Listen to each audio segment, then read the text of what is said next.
prayer for today, I am going to invite our president, Dr. Philip D. Cray, to bring you official greetings and welcome, and then I will return and give you the order of the day. Would you help me receive our president, Dr. Phil Cray?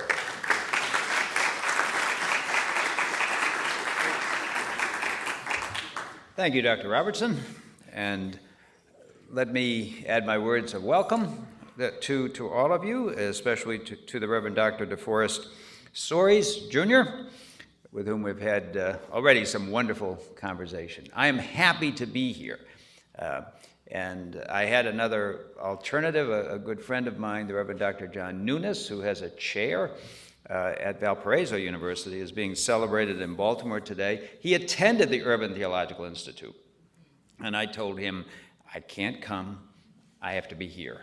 And it was not a hard choice, because the Urban Theological Institute and what Dr. Robertson and Dr. Croft and so many of you are doing with it is so important to the life of this school. Years ago, when Dr. Day and I applied to the Lilly Endowment, for a grant that would help the Urban Theological Institute, they said to us that they would not fund the grant if the Urban Theological Institute would not always remain at the center of the school. And centers move.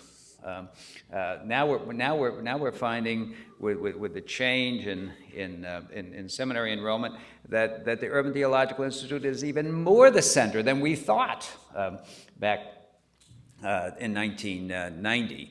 And we thank all, pardon? No, but 1990 is when we got the grant. I apologize. I haven't been here since 1980, sir.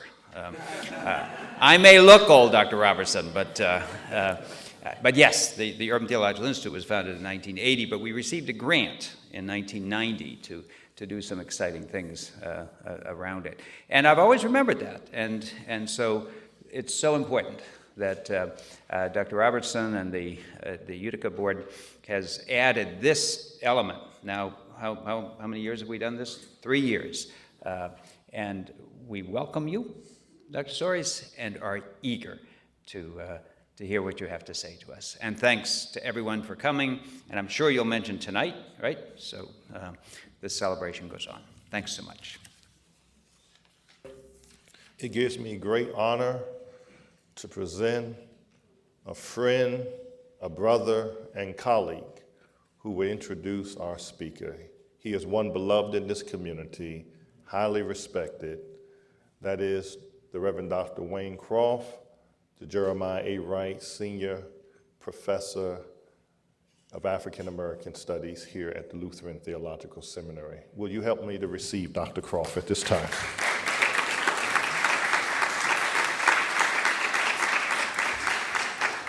Thank you, Dr. Robertson. It is a privilege and honor to introduce our lecturer for today, the Reverend Dr. DeForest B. Soaries, Jr., who serves as pastor of the First Baptist Church of Lincoln Gardens in Somerset, New Jersey. You have his bio in your program. First Baptist is a 7,000-member congregation, and while I was on my sabbatical from my former church, First Baptist became my place of worship. And every time I went, I was blessed by the ministry of Dr. Soaries. His D-Free campaign has been a blessing to so many as he seeks to help those who are dealing with debt to be free, to attain financial independence. He's been featured on CNN, Ebony Magazine, Black Enterprise, and so many others. The most important thing is, for me, the role he has played in my life. In 1999, I was enrolled at Princeton Theological Seminary in the Master of Theology program, and I heard that Dr. Soaries was leading a cohort at Drew University for the Doctor of Ministry program. And so I went to the registrar's office and to the dean and asked them could I work on 2 degrees at the same time.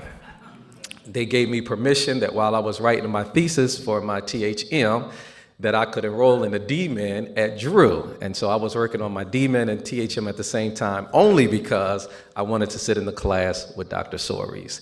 And I did not know if I would ever get that opportunity again.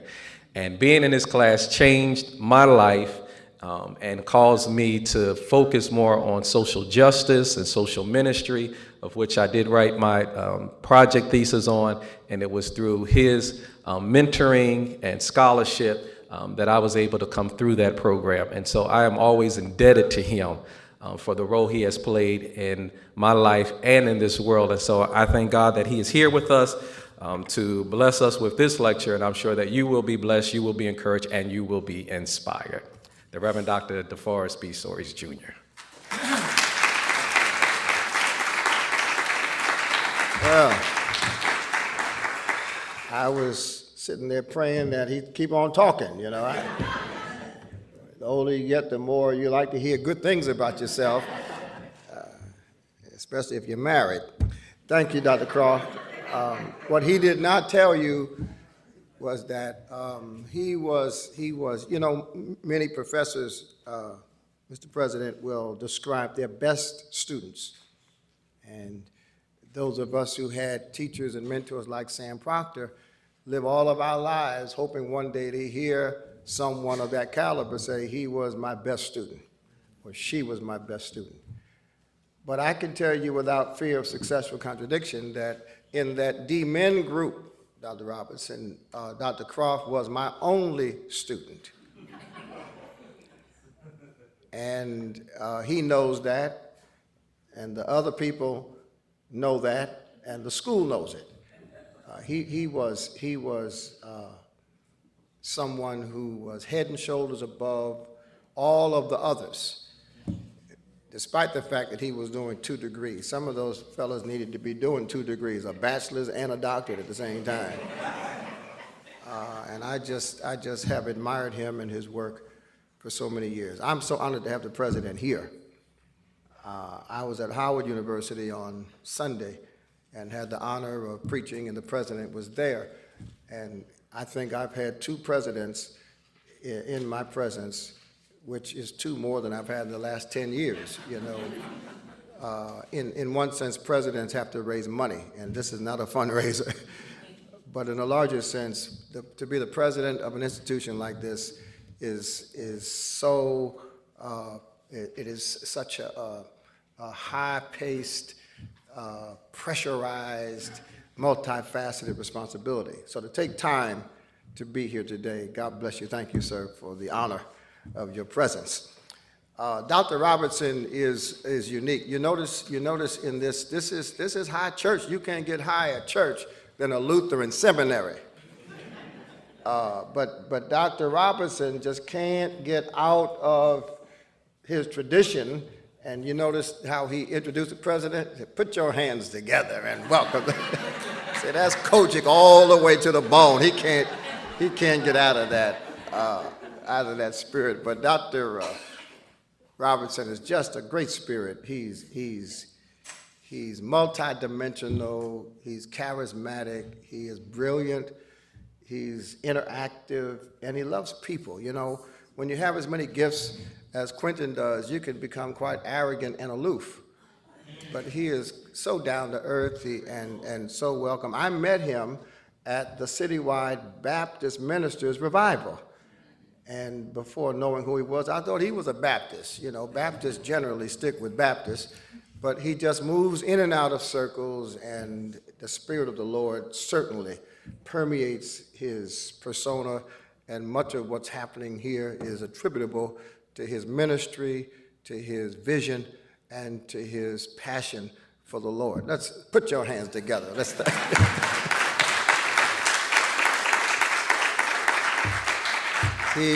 He preached for me at First Baptist. I think I was traveling, and I called Dr. Robertson and asked him to come and preach, and he has since asked me, when can I come back? And I told him, never.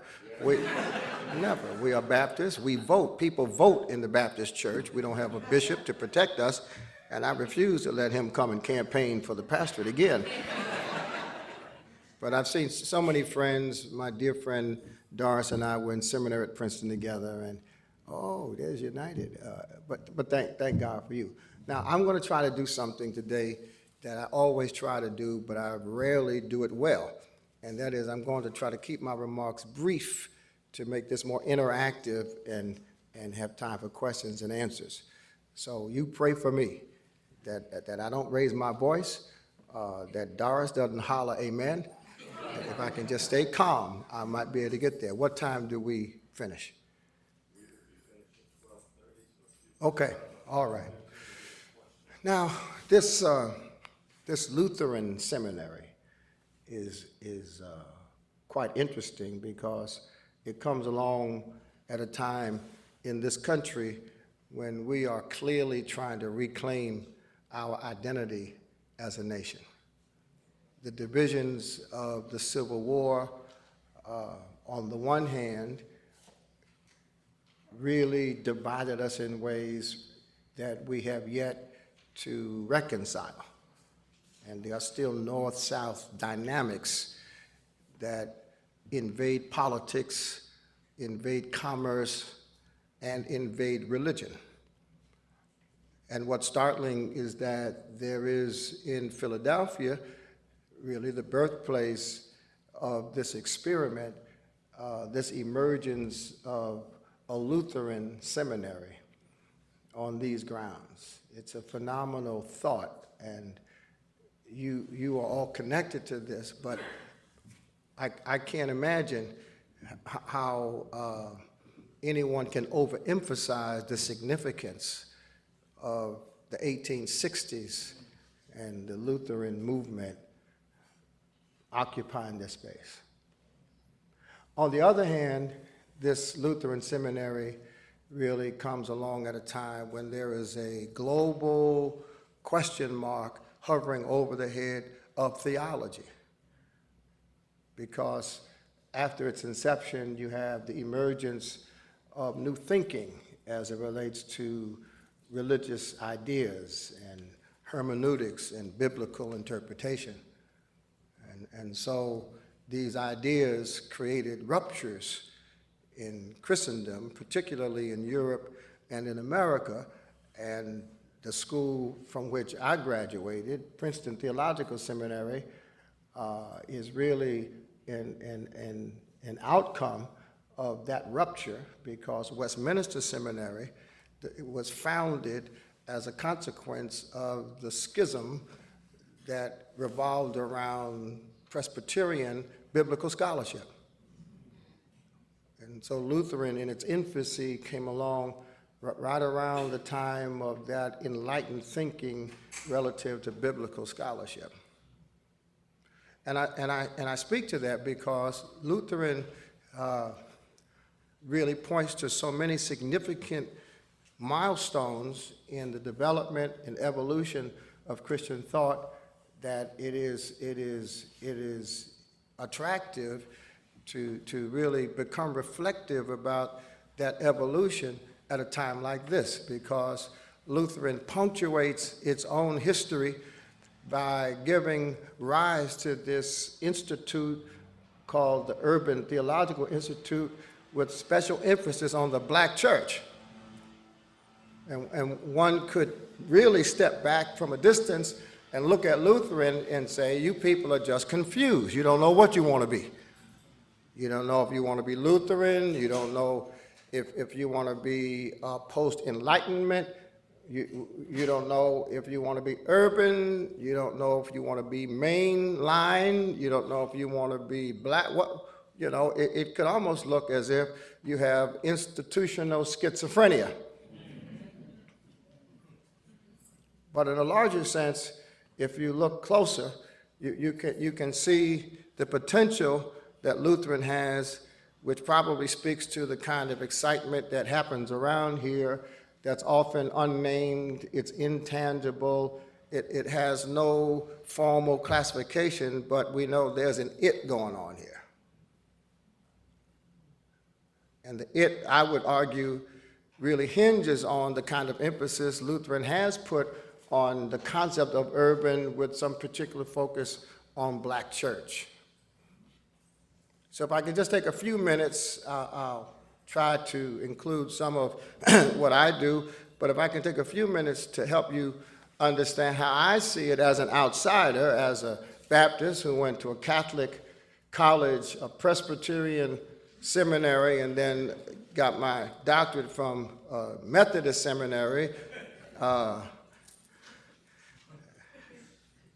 None of them taught me how to preach, but I did learn how to study. If we start from where we are and work our way back, what we see is that there's tremendous significance to the Lutheran seminary in the late 19th century, now emerging as one of the premier places to look at the black church. Because in many ways, the black church is unique in its own right in the 2,000 years of Christian history.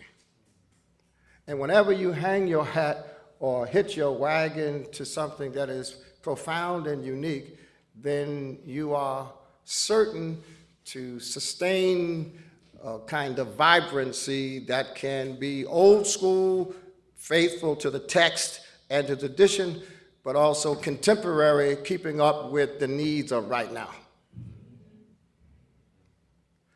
So the black church in its uniqueness and the emphasis on that uniqueness really brings great value, because when we consider the history of the Christian movement, what we discover is the real uniqueness of the black church. It's not simply clapping on 2 and 4, although we love to clap on 2 and 4.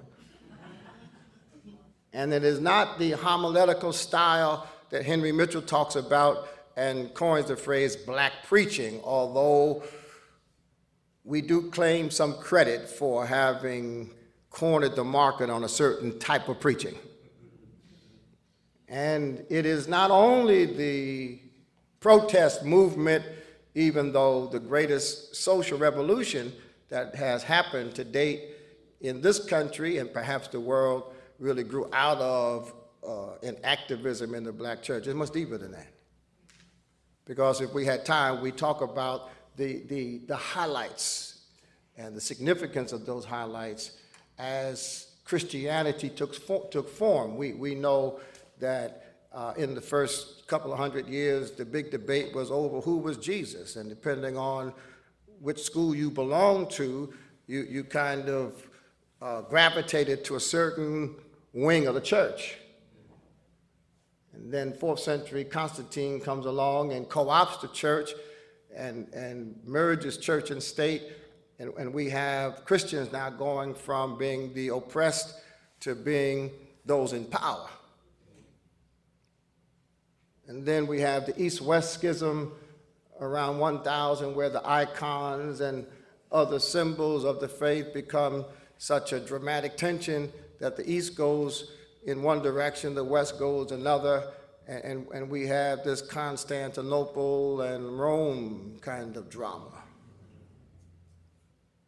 And then we have the mystics and those who make their homes in the desert to be ultimately lead us to Martin Luther. And Martin Luther comes along. Martin Luther didn't envision a Lutheran seminary. As I recall, Martin Luther was trying to get the Catholics to do right. But history unfolded as it did, and you have this great divide that caused the Lutherans to end up claiming an identity and a role separate from the Catholics. And then the Anabaptists and others came along and said, Luther, you didn't go far enough. We got to go under that water. So you have all of these milestones, these benchmarks, these schisms at times that really focus on who Jesus is, what the Bible says, and what the Bible means. We come along, as I mentioned earlier, to this modern time when the Bible itself is questioned. And so is the Bible to be taken literally, or is the Bible to be taken figuratively? Is this text static, or can we analyze the text as we analyze Shakespeare and literature, and can we look at it historically? Can we look at it linguistically and all of this? And so by the turn of the 20th century, you have the mainline church and the evangelical church, dividing and going to their respective places.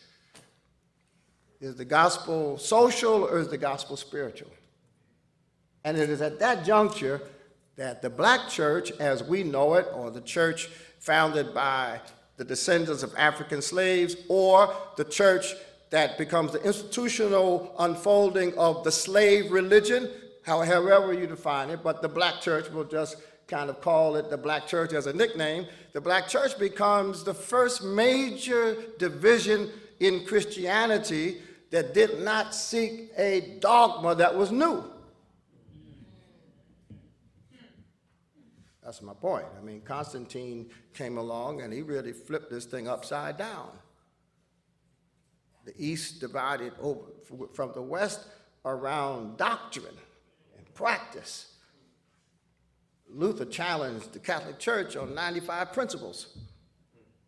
The Anabaptists pulled out of the Reformation because they thought it didn't go far enough. Evangelicals divided from mainline over the identity of Jesus and the role of the social gospel. The black church comes along, and Richard Allen says to the Methodist Episcopals right here in Philadelphia, we're going to sing the same hymns, we're going to pray the same prayers, we're going to use the same prayer book, we're going to wear the same vestments, we're going to preach the same gospel, but we're not going to do it from upstairs behind a curtain. So in that regard, the black church, as we emphasize it, as we study it, as we practice it, the black church became the first major component of the Christian unfolding that did not have its beginning in theological crisis. Rather, it was in formation for and response to social justice. First time.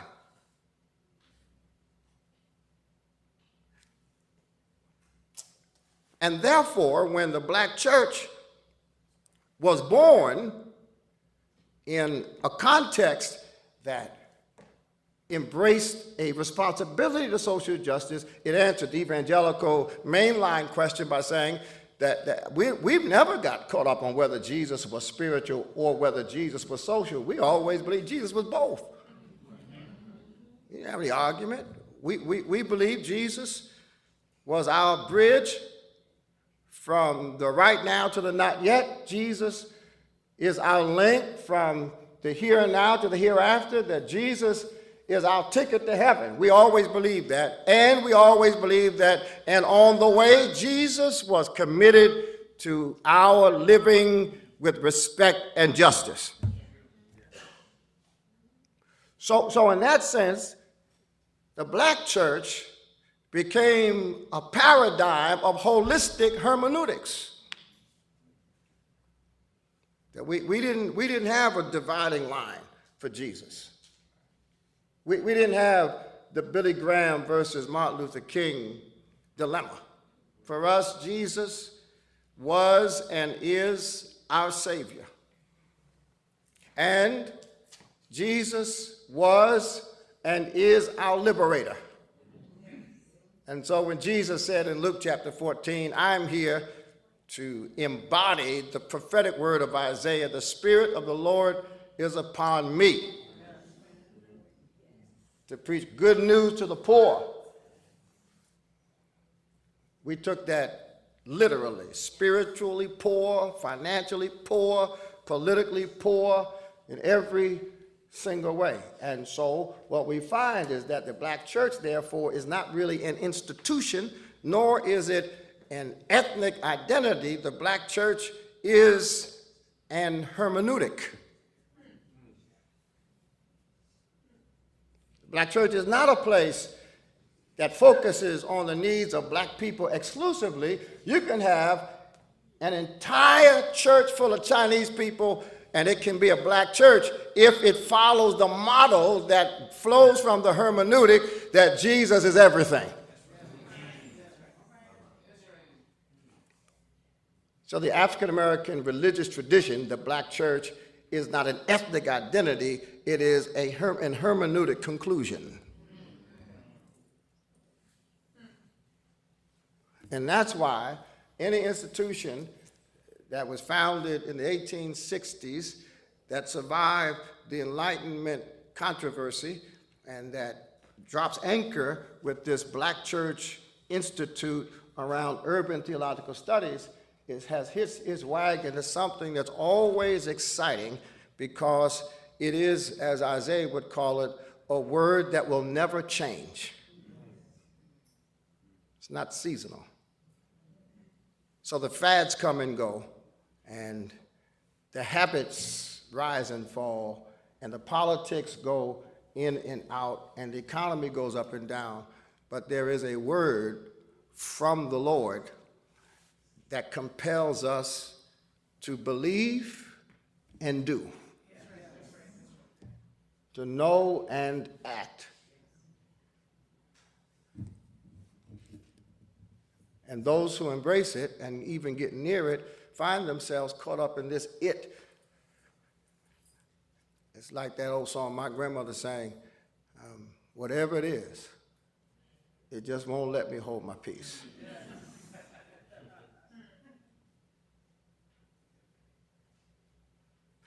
So, thank you for inviting me to Lutheran Theological Seminary, because it brings together all of those dynamics just in its identity and in its history. Now, one of the challenges we've had as a church, and a young fellow that I baptized who now teaches at Princeton wrote a provocative article that was broadly distributed, asking the question, is the black church dead? Of course, he wrote it after I baptized him, which made me change my whole new member process, you know. Something must be wrong with my new member class. I baptized the boy, then he writes the article, is the black church dead? But it was a legitimate question.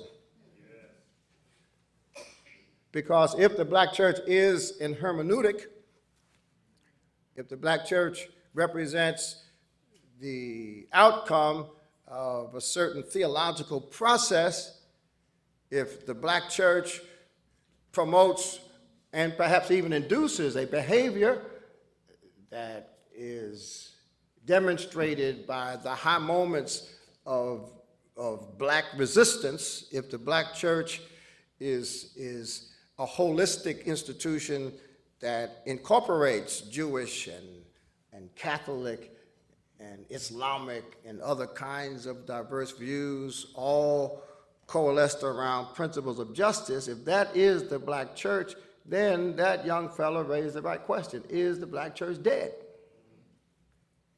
Because when we consider where we are today, and we consider how Jesus might respond, the real question is, does the black church, as we've studied it and we've described it, behave in a way that one could predict Jesus would behave were he here?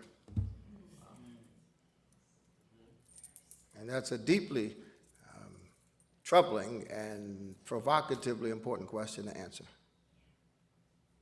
And since I only have about 8 minutes left, let me suggest this, that because of the uniqueness and because of the primacy of the role of the black church from the early 1600s all the way up to and through the 1960s, that role was so precise and role was so well defined that one could do it by rote. No one needed a class in leading people who were being chased by lynch mobs. You didn't have to have a degree in anything. You didn't have to sit in her class and learn Hebrew. If a lynch mob is chasing somebody and you've heard the rumor, you know what to do. And you would do it in the name of Jesus, using all the resources Jesus could muster. You see? And even today, if any state capital would report that the governor of that state has put up a Confederate flag, which conjures up images of everything wrong with this country's past and everything that threatens the life of a certain people, that we would all know what to do. We wouldn't need any tutorial at all. We don't need an app for our phone. We don't need a software package for our computer. That if any governor of this country would put up a Confederate flag, we wouldn't need a conference call. We wouldn't need a headline. The word would go out. The drums would be beat. We'd gather. We'd protest. We'd march. We've got the speeches already written. Don't need any help with that. But when a business person shows up in town, sets up a little store, and invites people to come and borrow money at 700% interest, we don't know what to do.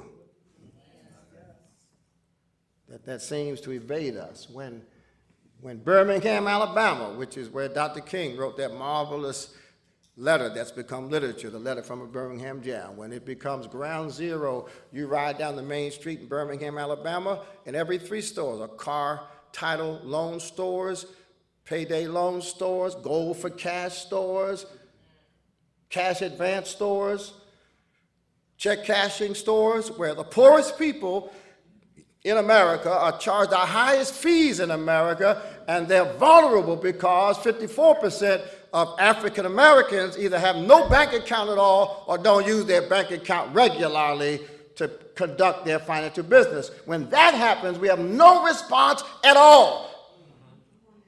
And so when Trayvon Martin is murdered in Florida, pastors all over America wear hoodies to church on a Sunday to symbolize how we feel. But when we look at the fact that there are more poor people today than there were in 1963, we have no response at all.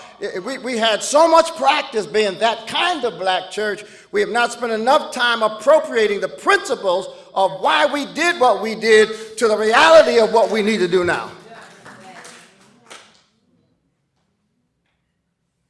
So the culture has shifted right beneath our feet. And if we're not careful, we'll be preparing pastors to pastor a church that doesn't exist anymore. We've been talking about this 1963 thing all year. You know, it's 150th anniversary of the Emancipation Proclamation, 50th anniversary of I Have a Dream. Look at the culture. In 1963, 50 years ago, the hit songs in the black community were Stevie Wonder, what was that song? Fingertips. Clap your hands just a little bit louder. That was, 1963. The Impressions, It's All Right. 1963, that was what we were listening to in 1963. Fingertips, The Impressions. Stand Up Like a Man. That was you don't know about that. You weren't even thought of in 1963.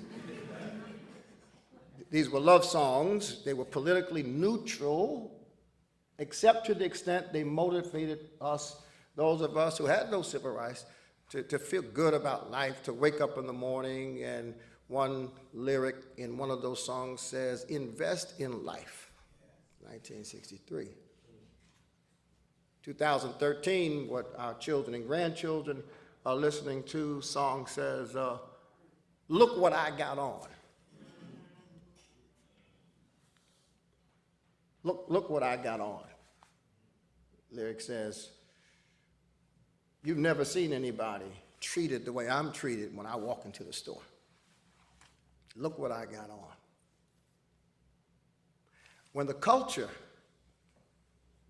that undergirds movement and that's foundational to thought, when the culture reflects a kind of frivolity and superficiality that the culture reflects now,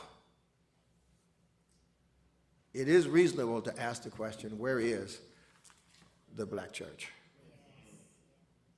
And not just for black people. You see, when the black people fought for justice, it fought for justice for children who were exploited, for women who were left out, for people who have sexual preferences that may not be considered mainstream, for poor people who have a right to be respected. The civil rights model became paradigmatic for respect for all people everywhere, and it gave America a means by which it could live up to its creed. We have no model today that says, after we rail against economic injustice, after we argue the case that we should not pay executives exorbitant bonuses while we lay off little people, while we challenge people not to spend money recklessly and uselessly and become vulnerable to those forces that rob the poor and give to the rich. After we say that, we have no tactical capacity at all to do anything about it. So we'll preach about it, high, lofty sermons with principles, but we have no fundamental strategy. And if the black church is the black church, not only will we celebrate what we did from 1619 to 1970, but we will answer the question, now that we've become a consumer culture and not a thrift culture, what shall the church say? What does Jesus have to say to set these captives free? It's a little more complicated because they don't put up signs anymore that saying colored only. But there are neighborhoods in Missouri and Mississippi and Alabama that have more payday stores than they have supermarkets or drugstores. In fact, there are more payday loan stores in America than there are McDonald's and Starbucks combined. Exacerbated by the fact that you can take out a payday loan online. And the published rates, 700, 800% interest, the published rates for auto title loan, short-term loan, high cost, they don't call it interest, they call it fees. But when you do the math and calculate the equivalent interest rates, it's 374% interest. I would rather borrow money from the mafia. And last year, 12 million people took out a payday loan. And although the payday loan, by its own name, is to be paid back on payday, the Center for Responsible Lending and the Consumer Finance Board in Washington and the Pew Foundation have all found out that you need about 9 payday loans to get rid of the first one. And by the end of that cycle of debt, you've probably paid about 1,500% interest, and it's legal. Now, at this conference that we're having, we're going to announce an alternative. I plan to put them out of business. Out of business. But you have to first know what the enemy is. How can you set a captive free if you don't know the captive is captive? And if the captive doesn't know the captive is captive. So the black church, and studying the black church, has got to be more than a celebration of what the black church has been. Rather, it's got to be the development of the hermeneutic behind what the black church has been, and a reapplication to the right now issues that we face. And they're complicated, but they've always been complicated. You don't think it was complicated in Montgomery when Rosa Parks refused to give up her seat and the bus line was dependent on over 90% African-American participation, and black people would have to walk to work for over a year to break that system down? That was complicated, but it happened. You don't think it was complicated to go to Washington at the resistance of the President of the United States to march for jobs and freedom in 1963 and get labor unions to pay for the buses because the preachers didn't like Dr. King? You don't think that was complicated? If we had waited for the National Baptist Convention to finance the March on Washington, we'd still be praying. It's complicated, but it happened. You don't think it was complicated to have a young man who had no executive experience, had very little time in Washington, who was running against the most powerful political machine the Democrats had ever seen, to just have him rise up out of nowhere and with basically speech making alone end up beating Hillary Clinton in a primary and then winning the White House? It was complicated, but it happened. And it happened because this hermeneutic emanates from the understanding and belief that there is a God who does make a way. He opens Red Seas, he cools down fiery furnaces, he tames lions in lions' den, he calls down fire to eat up water. That there is a God somewhere, and that God is manifest in Jesus, and Jesus rose from his death, which means that anybody can rise from anything by that power. So it's a hermeneutic. And the challenge that we have as we study in places like these is, how do we understand the hermeneutic? How do we celebrate the hermeneutic? But how do we then reapply the hermeneutic to such a time as this? And whoever answers that question will be the brightest light that's shining in what is becoming a very dark world. But you can't answer the question if you don't raise the question. And so I've come here really to thank you for raising the question of the black church. God bless you.